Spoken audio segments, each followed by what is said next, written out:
Welcome to Chitrayan Art Academy.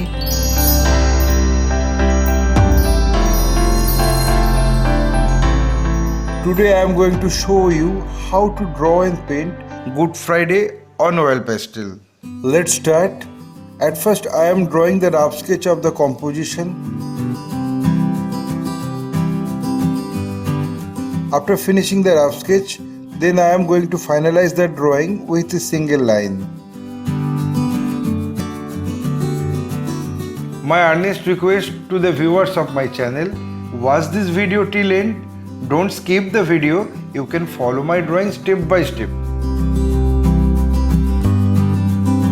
If you are enjoying my work, then please click the like button, subscribe and share my channel and press the bell icon to get regular notification for upcoming video.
Having finished the drawing, then I apply the color accordingly in respective area.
I think I finished my work. My only advice to you, practice every day because practice makes a man perfect. Feel free to tell us which type of painting you need to watch in our channel. Hope you like this video. If yes, then like, comment, share and subscribe my channel for upcoming video. Your support will encourage us to produce new variable instructional video. Again, thanking you very much. Keep supporting us. Have a nice day.